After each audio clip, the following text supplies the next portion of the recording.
ഒന്ന് കുടിച്ചു നോക്കിയിട്ട് അഭിപ്രായം പറയാം. എന്താടേ ചായപ്പൊടിയൊക്കെ പഴയതായോ? പഴയത് തന്നെ. അല്ല, അങ്ങനെയല്ല, ഇന്നലെ ഇട്ട അതേ തേയില തന്നെയാണ് ഇട്ടത്. എന്താ ഇത്ര പ്രത്യേകിച്ച് കുടിച്ചു നോക്കാം? അല്ല, കുടിച്ചു നോക്കണം. കുഴപ്പമൊന്നുമില്ലല്ലോ. പക്ഷെ ആ തേയില ഇട്ടയാള് ഞാനല്ല. പിന്നാര്? പ്രശോഭ. പ്രശോഭോ? ഓ, അവനെന്തോ അടുക്കള ജോലിയോ? എനിക്കറിഞ്ഞുകൂടെ എന്റെ പൊന്നു കൊച്ചമ്മ. നേരെ അടുക്കളയിൽ ചെന്ന് നോക്കണം. പുട്ടിന് മാവ് നനയ്ക്കുന്നു, പിന്നെ മലക്കറി അരിയുന്നു, പിന്നെ തേങ്ങ തിരിയുന്നു. ഞാനേ കളിക്ക് എന്തോ പറഞ്ഞപ്പോഴത്തേക്കും ഉടനെ ഇങ്ങോട്ട് പറയാണ്, ഭാര്യയെ സ്നേഹിക്കുന്ന ഉത്തമ ഭർത്താവ് ഇങ്ങനെ ആയിരിക്കണം. നിങ്ങൾ കല്യാണം കഴിക്കാത്തതുകൊണ്ട് നിങ്ങളുടെ അടുത്തൊന്നും പറഞ്ഞാൽ മനസ്സിലാവൂലെന്ന് പറഞ്ഞാൽ എന്നെ തിരിച്ചിങ്ങോട്ട് കളിയായി. ചുരുക്കം പറഞ്ഞപ്പോ അവൾ അവനെ അടുക്കളയിൽ കയറ്റി. അത്രേ ഉള്ളൂ. അതെ. കഷ്ടം തന്നെ ചെറുക്കന്റെ കാര്യം. ഇന്നലെ മാനേജർ ഇങ്ങോട്ട് വന്നായിരുന്നു. അല്ല, കൊച്ചമ്മ ഉറക്കമായതുകൊണ്ട് ഞാൻ വിളിച്ചിരുന്നേ ഉള്ളൂ. അല്ലല്ല, ഈ ഉണ്ണി പറയുന്നത് കേട്ട് കുറെ അധികം തുള്ളുന്നുണ്ട് ഇവൻ. ഏതാണ്ടൊക്കെയോ ഭയങ്കര മോട്ടിവേഷനാ കിട്ടുന്നത്.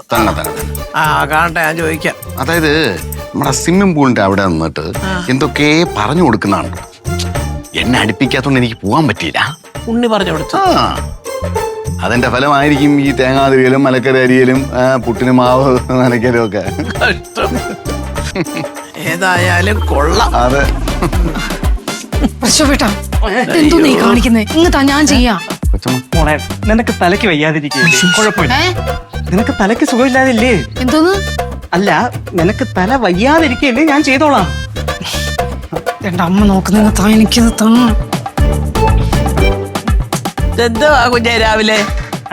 അല്ലമ്മ, ലക്ഷ്മിക്ക് തല വയ്യാതിരിക്കില്ലേ? അല്ല, അത് മനസ്സിലായി. നിനക്ക് ആഫീസിലൊന്നും പോണ്ടേ? അല്ല അമ്മ, ഇതൊക്കെ ഞാൻ ചെയ്തോളാന്ന് പറഞ്ഞതാ, കേൾക്കുന്നില്ല. അയ്യോ, അവക്ക് തല വയ്യാതിരിക്കണോണ്ട് ഞാൻ 2 ദിവസം കഴിഞ്ഞ് ഓഫീസിൽ പോണത്. ലീവ് എടുത്തിരിക്കുക. എത്ര ദിവസം? 1. അല്ല, 1. അല്ലമ്മ, ഭാര്യക്ക് വയ്യാതായല്ലേ ഭർത്താവ് നോക്കണമല്ലോ. അപ്പൊ അത് വേണം. അയ്യോ, കൊള്ളാം. അത് മാത്രമല്ല, എല്ലാ ജോലിയും കൂടെ മുത്തോണ്ണന് ചെയ്യാൻ പറ്റൂല. അയ്യോ പാവം. അയ്യോ, അല്ല കേട്ടോ. അതെ. തൽക്കാലം തറ തുടക്കണ്ട. ഞാൻ രാവിലെ തറ വൃത്തിയായിട്ട് തുടച്ചിട്ടതാണ്. എന്നാ ഞാൻ ഒരു കാര്യം ചെയ്യാം. വാഷിംഗ് മെഷീനുള്ള തുണികളൊക്കെ കൊണ്ടുപോയി മുകളിൽ വിരിക്കാം. അയ്യോ, അതൊക്കെ ഞാൻ ഓൾറെഡി വിരിച്ചു കഴിഞ്ഞു. എന്തോന്ന് മോളെ ഈ കാണിക്കണത്? വയ്യാത്ത തലയും വെച്ചോണ്ട് നീ എന്തിനീ ഇതൊക്കെ ചെയ്യാൻ പോണത്? തല കൊണ്ടല്ല, കൈ കൊണ്ടാ ഞാൻ വിരിച്ചത്. എന്തായിരുന്നാലും നിനക്കിപ്പോ മനസ്സിലായല്ല എന്ത്? ഞാൻ ഉത്തമനായ സ്നേഹമുള്ള ഒരു ഭർത്താവാണെന്ന്. ഓ, സ്നേഹമുള്ള ഭർത്താവാന്ന് ബോധ്യപ്പെടുത്താൻ വേണ്ടിട്ടാണോ ഒറ്റ ദിവസം കൊണ്ട് ഈ കാണിച്ചു കൂട്ടലൊക്കെ കാണിച്ചത്? അപ്പം നീ എന്നെ പറ്റിക്കാൻ വേണ്ടിട്ടല്ലേ മുറിവുണ്ട് സ്റ്റിച്ച് ഉണ്ടെന്നൊക്കെ പറഞ്ഞ് കെട്ടി വെച്ചിരിക്കണത്? വചനെ, ഞാനൊരു കാര്യം പറയട്ടെ. ഒരു നാണയത്തിന്റെ 2 വശങ്ങളാ ഭാര്യയും ഭർത്താവും എന്ന് പറഞ്ഞ. എന്ത് പറഞ്ഞ ഒരു ദാമ്പത്യം സന്തോഷകരമായിട്ട് മുന്നോട്ട് പോകണമെങ്കിൽ പരസ്പരമൊക്കെ ഒന്ന് തോറ്റു കൊടുക്കണം. കാര്യങ്ങൾ തുറന്ന് സംസാരിക്കണം. ചില അഡ്ജസ്റ്റ്മെന്റ്സ് ഒക്കെ വേണ്ടി വരും. അതിൻ്റെ ഇടയിൽ സൗന്ദര്യ പിണക്കങ്ങളും ഉണ്ടാവും. മനസ്സിലായോ?